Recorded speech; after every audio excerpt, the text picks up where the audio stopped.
Assalamualaikum warahmatullahi wabarakatuh. Perkenalkan, nama saya Mutakhir SPD, mahasiswa PPG Guru Tertentu tahap 1 tahun 2025 dari LPTK Universitas Hairun Ternate.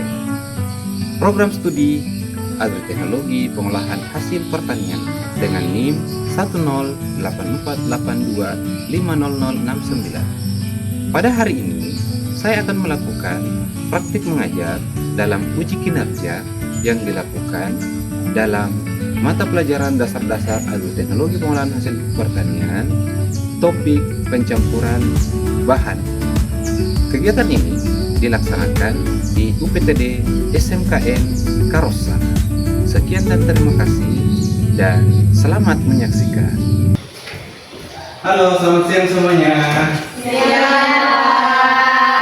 Oke, terima kasih yang sudah hadir hari ini. Hari ini kita akan melanjutkan materi kita ke pencampuran bahan. Namun sebelum kita mulai pembelajaran kita, baiknya kita awali dengan berdoa yang akan dipimpin oleh ketua kelas kita, yaitu Delva. Delva, saya persilahkan. Sebelum kita belajar, mari kita berdoa sesuai keinginan kita masing-masing.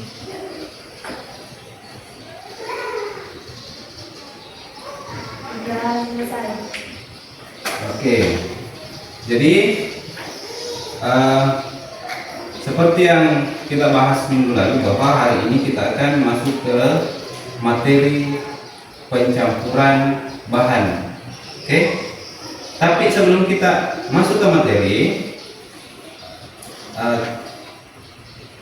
alangkah baiknya kita menyanyikan dulu lagu nasional dan semua saya persilahkan untuk berdiri.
Silakan duduk kembali.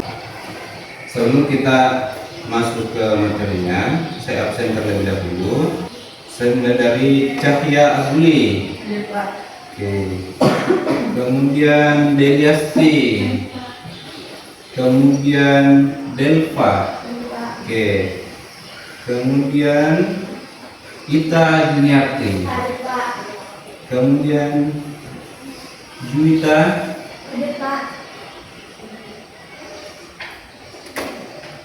Mulyana,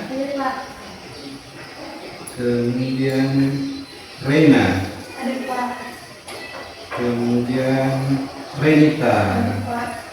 Oke, Renita, bagaimana hari ini Renita? Tidak ada lagi sosialisasi? Oke, jadi selesai sosialisasi kelompok atau? Oke, berarti hari ini tidak ada lagi isinya. Oke, terus terakhir Yani. Oke. Baik, jadi hari ini kita akan belajar tentang pencampuran bahan. Nah, saya mau tanya dulu. Di sini ada tidak yang suka makan sosis bakar? Ada? Yang suka makan burger? Jadi pasti kalian tahu, pernah mungkin lihat apa itu mayones? Tahu mayones? Apa itu mayones? Saus. Saus yang biasanya ada di mana? Bakso bakar. Oke. Oke, sering Renita makan bakso bakar pakai mayones? Sering Pak. Bagaimana rasanya Renita? Asam. Asam. Terus apa lagi? Ada pelis-pelisnya atau ada bau khasnya? Ada Pak. Ada? Oke. Jadi Renita ternyata sering makan bakso bakar pakai mayones. Oke ya. Jadi pembelajaran hari ini akan masih akan terkait dengan mayones. Jadi pencampuran bahan ini akan terkait dengan bagaimana kita membuat mayones.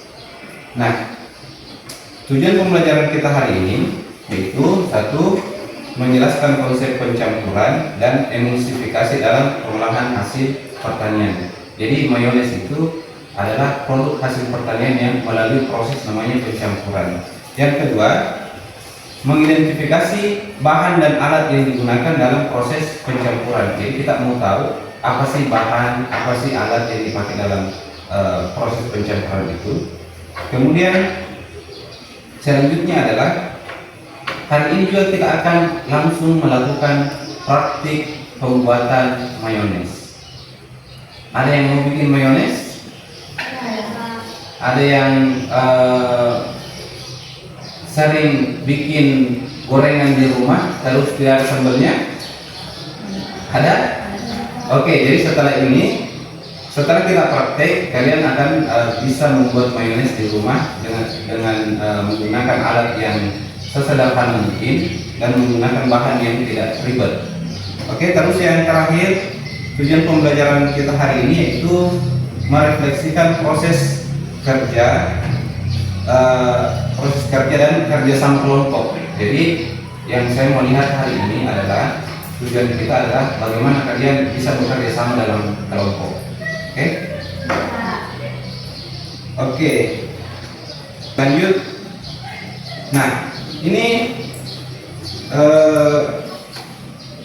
ada gambar mayones. Ini gambar mayones ya. Kemudian ini gambar mayones ada dua. Terus saya masih punya juga mayones. Jangan dikira ini es krim ya. Jadi ini adalah mayones. Nah sekarang saya mau bertanya, kira-kira mayones yang pertama dengan yang kedua ini ada tidak perbedaan? Ada Pak. Nah apa beda? Siapa yang bisa? Pinggir-pinggirnya Pak. Coba angkat tangan yang bisa. Apa perbedaannya? Ya Pak. Oke, dari Pak apa? Mana Pak? Warnanya. Oke, ada yang lain selain warna? Apalagi? Lihat. Teksturnya Pak. Oke, tekstur. Terus apa lagi? Teksturnya ada yang halus, ada yang agak kasar. Apalagi? Ada yang lihat gelembung-gelembung? Oke, sementara. Nah, oke.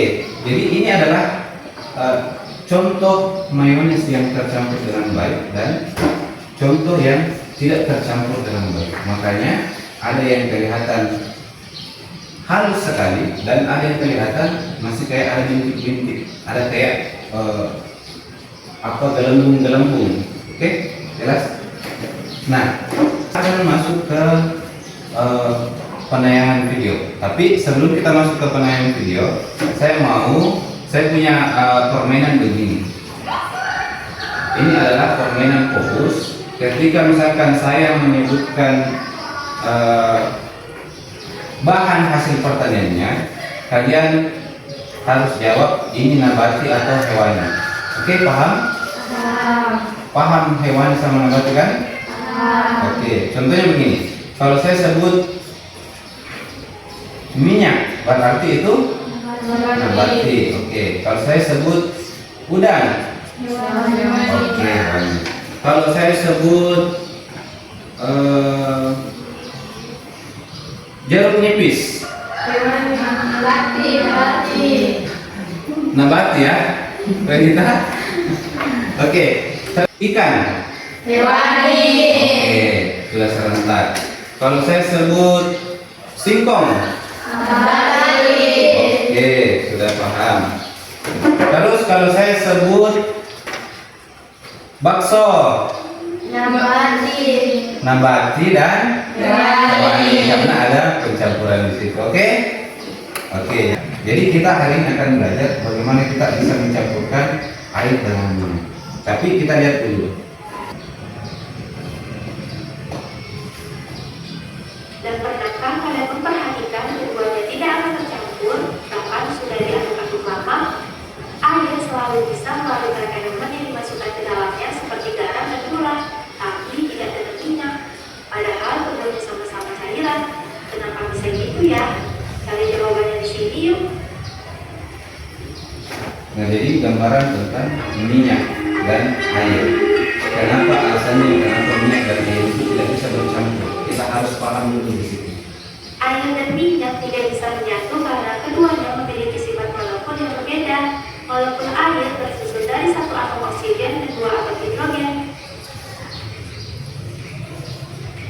Air juga memiliki molekul yang bersifat polar yang memiliki arti tidak ada distribusi yang seimbang antara molekulnya. Air mempunyai muatan negatif parsial dari atom oksigennya dan muatan positif parsial pada atom hidrogennya. Polaritas ini memungkinkan molekul air untuk membentuk ikatan hidrogen yang kuat satu sama lain. Sebuah molekul harus memiliki polaritas yang semacam itu agar dapat menyatu dengan air. Nah, minyak memiliki sifat terpolar sehingga minyak tidak tertarik pada polaritas molekul air, sehingga dapat dikatakan minyak bisa digolongkan dalam hidrofonik alias takut kepada air. Inilah mengapa saat kita mencampurkan air dan minyak, maka kedua elemen ini tidak akan saling bercampur, dan karena minyak tidak sepadan air, maka minyak akan selalu mencampur di atas air. Lalu adakah cara agar kita bisa menyatukan minyak dan air? Cara paling mungkin yang bisa dilakukan untuk menyatukan minyak dan air adalah dengan mencampurkan sabun cuci Nah, ini yang dimaksud dari kita bahwa dikasih deterjen sabun. berperan penting sebagai jembatan antara molekul air dan minyak. Hal ini dikarenakan sabun cuci memiliki molekul polar yang mirip dengan air pada satu sisi dan molekul non-polar seperti minyak di sisi lain. Meskipun sebenarnya air dan minyak tidak dapat menyatu sepenuhnya karena ada campur sabun cuci, tapi setidaknya molekul air dan minyak tidak terpisah begitu jelas seperti tanpa campuran deterjen. Jadi ini tadi air dengan minyak yang sudah dikasih dengan sabun. Oke? Nah, jadi dari video tadi digambarkan bahwa air dan minyak itu memang secara alami dia tidak bisa bersatu. Tetapi air dan minyak itu artinya kita masih punya cara untuk bisa menyatukan air dengan minyak. Salah satunya tadi air dan minyak itu bisa disatukan menggunakan sabun. Nah, tetapi dengan pengolahan makanan tentu air dan minyak ini ketika kita mau mencampurnya pasti tidak boleh pakai sabun karena pasti berbahaya ke tubuh, ya kan? Tadi juga dijelaskan bahwa air dan minyak itu memiliki sifat yang sangat berbeda, tolak menolak. Jadi ketika ketika minyak saja sama air dicampurkan, maka dia tidak bisa menyatu, selalu melepaskan diri. Dua molekul ini tidak bisa bersatu. Kemudian yang selanjutnya adalah ini disebabkan karena kan kalau kalian lihat tadi di bagian minyak yang kuning itu kan agak kental, ya kan? Sedangkan air dia lebih menyebar. Dalam konteks makanan, kira-kira kan kalian tadi sebutkan bahwa buat mayones itu Pak pakai apa tadi? Pakai telur dan minyak sama air. Terus sebut tadi Renita ada rasa apanya? Asam. Jadi biasanya kita memakai jeruk nipis atau larutan cuka untuk membuat. Nah, sekarang pertanyaannya, kenapa mayones itu bisa bercampur dengan bagus? Padahal ada di situ airnya, ada di situ minyaknya. Kenapa kira-kira? Karena mixer, karena adanya pencampuran. Yakin? Karena adanya pencampuran begitu, karena di mix. Oke. Selain di mixer, apa kira-kira bahan yang bisa menyatukan air dan minyak ini? Telur, Pak. Telur? Oke, telur. Menurut Mulyana, telur ini bisa menyatukan air dengan Minyak. Minyak. Oke, kandungan apa kira-kira dalam telur yang bisa menyatukan minyak? Oke, belum tahu. Jadi Mulyana menyebutkan bahwa air dan minyak ini bisa bersatu kalau dikasih telur. Entah apa kandungan di telur ini. Tetapi itu juga akan kita coba untuk buktikan sebentar apakah betul dugaan dari Mulyana. Oke? Kita coba lanjut menonton video dari emulsifier. Jadi kita tadi sudah belajar tentang emulsifikasi. Sekarang apa sih emulsifikasi itu dalam penerapannya dan bagaimana caranya? Nah, sekaligus mungkin video ini akan menjawab pertanyaan dari Renita tadi dan Mulyana tadi, bahwa apa sih yang mengikat kedua bahan tadi ini? Di video ini aku akan bahas mengenai emulsifier dalam pembuatan mayones. Tapi dulu udah lihat dulu kita film ini.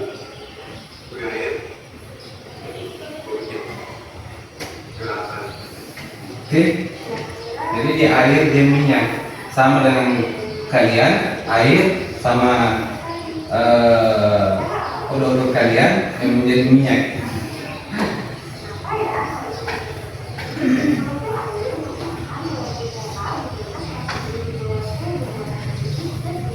Oke, kental suaranya.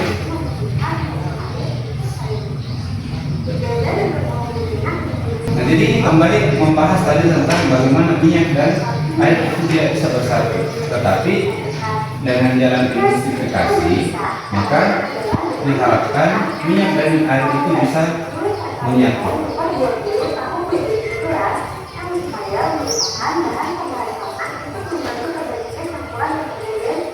Nah, jadi ingat ya, tadi ada emulsifikasi, ini dibahas adalah emulsifier. Jadi beda, emulsifikasi itu sistemnya, emulsifiernya itu pengemulsinya.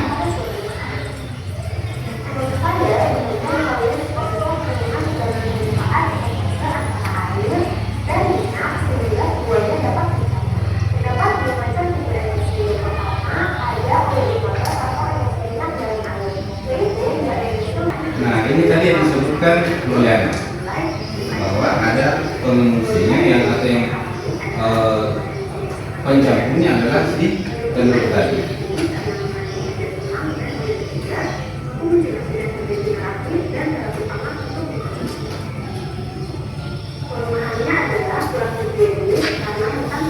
Nah, jadi ini yang akan kita praktekkan sebentar, kita uji cara membuat mayones menggunakan bahan-bahan sederhana dan peralatan sederhana.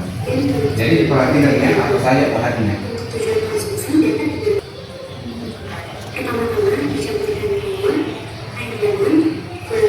Nah, jadi yang kasih asam tadi si air lemon atau perasan jeruk.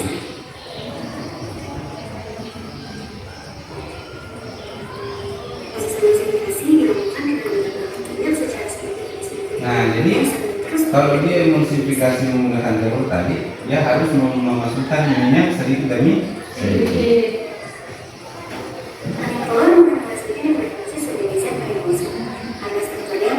Nah, ini Mulyana, ini tadi kuning telur tadi yang menjadi pertanyaan Mulyana adalah apa yang membuat dia bisa mengemulsi atau menyatukan? Karena ada kandungannya tadi lecithin yang bisa mengikat si air dengan minyak tadi.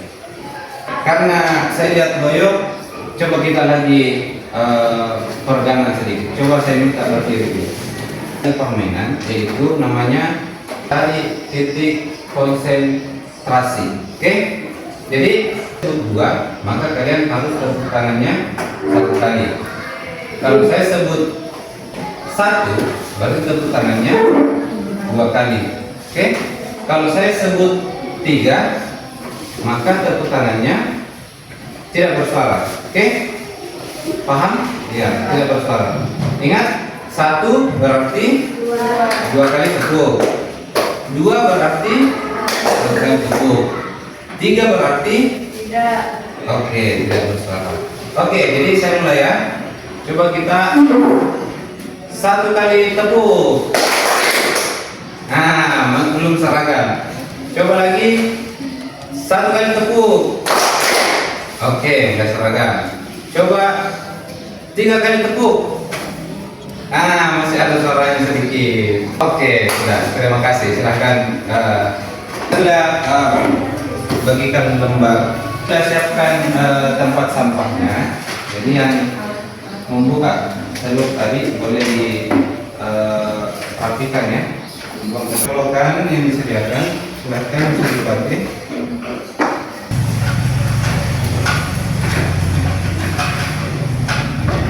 Jadi ini saya maksud bagaimana penempatan awalnya. Bagaimana penempatan awalnya?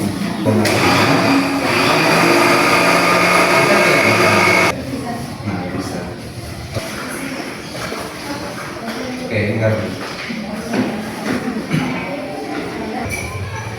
Apa tadi? Garam ya? Sejumput. Oke.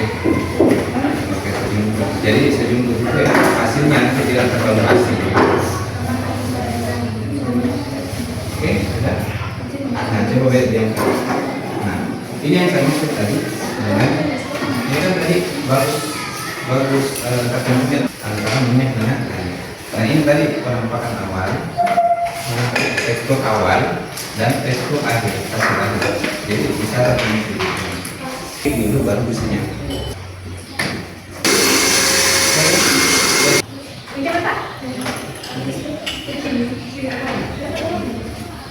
Oke, jadi dari aromanya pasti akan ada aroma sitrus.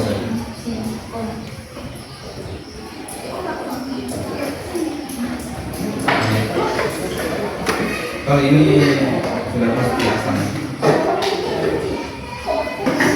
Bagus.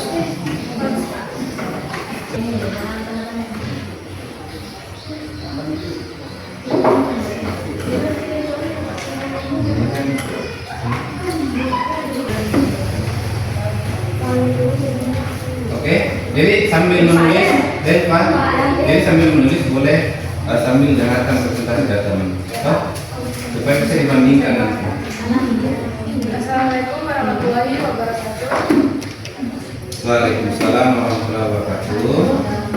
Dengan berdirinya kami di sini, kami akan mempresentasikan tentang pembuatan mayones kain yang dibawakan oleh. Ya, jadi dari hasil pengamatan kami, waktu pembuatan mayones awalnya itu tidak menyatu, air dan minyaknya masih terpisah. Dan warna dan airnya itu warna awal putih, tapi waktu dibiarkan beberapa menit akan kembali seperti semula lagi. Dan aroma dan rasanya itu berwarna warna itu antara air dan minyak. Dan dalam penting ini kami belajar bahwa dalam pembuatan mayones ini itu harus memerlukan pencampuran. Oke. Atau butuh emulsifier atau pengemulsi. Oke. Oke, tepuk tangan dulu untuk. Selanjutnya, silakan. Nah, oke ya. Jadi dari eksperimen tadi kita langsung mendapatkan hasil yang tadinya saya pun sebenarnya masih menduga-duga tadi apakah yang bilang tadi Renita kalau dicampur pakai blender Pak bisa walaupun tanpa pengemulsi, dan ternyata memang bisa. Hanya saja dia tidak kenapa tadi punyanya tidak menyerupai mayones satu, yang kedua tidak stabil. Nah, entah berapa menit tadi itu langsung terpisah kembali. Nah, tetapi pada awalnya dia tetap tercampur. Nah, terus tadi Mulyana bilang, Pak, kayaknya bisa tercampur kalau dipakaikan kuning telur. Nah, ternyata setelah kita coba prakteknya, ternyata sudah bisa tercampur dengan baik. Nah, dan dari penamatannya kelompok ini, kelompok A, dia tadi menemukan bahwa tekstur dari mayonesnya stabil, kemudian dia juga walaupun ada sedikit gelembung, yang mungkin itu terjadi karena apa kira bisa ada gelembung? Kurang tercampur. Oke, kurang tercampur. Jadi mungkin lebih cepat si blender. Jadi mungkin itu salah satu penyebab. Jadi kita akan buat proses emulsifikasi lagi yang lebih lanjut, yang lebih kompleks, karena untuk hari ini memang kita cuma melakukan praktik pencampuran sederhana, hanya untuk mengetahui dulu apa sih perannya si pengemulsi ada atau tidak. Dan tadi dibuktikan yang tidak pakai pengemulsi betul-betul memang bisa tercampur di awal, tapi tidak lama kemudian dia bisa berpisah. Oke? Nah, sekarang saya mau bertanya, bagaimana kalian, kan di awal kalian pasti menduga-duga tuh, pasti menduga-duga yang bisa tercampur ini atau apa penyebabnya yang bisa tercampur. Nah, bagaimana perasaan kalian setelah melakukan praktik? Ada yang bisa bertanggapan? Oke.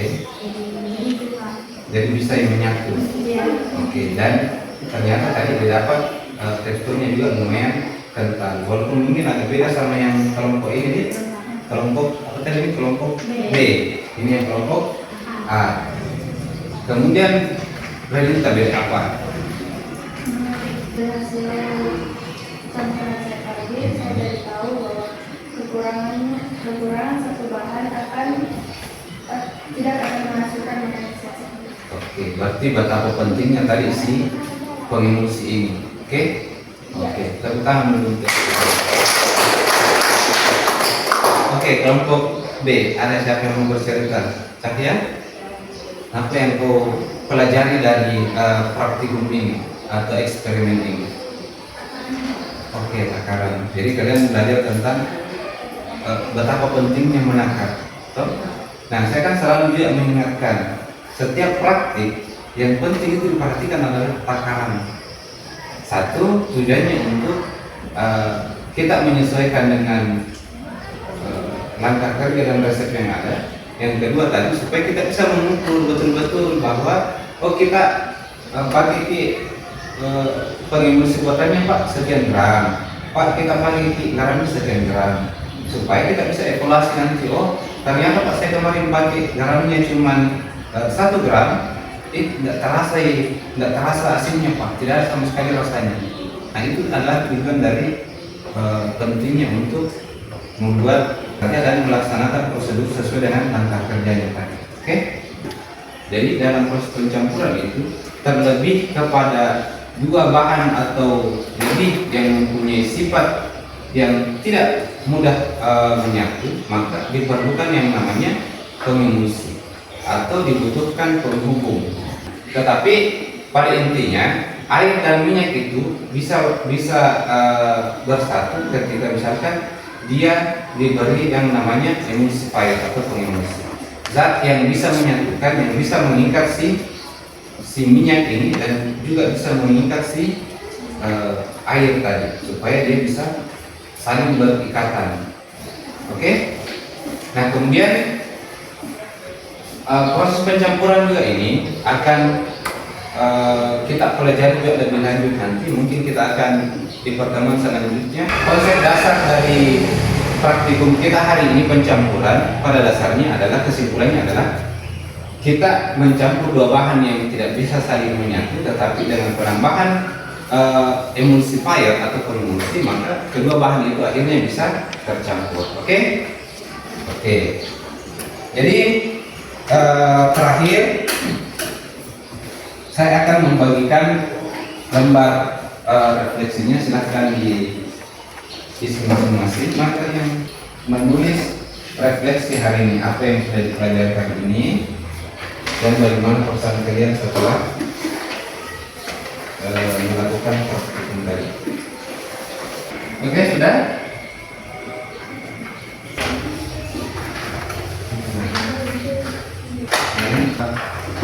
Terima kasih untuk hari ini. Tepuk tangan dulu untuk kita semua. Oke, saya kira cukup untuk hari ini, dan pemimpin doa sebelum kita selesai.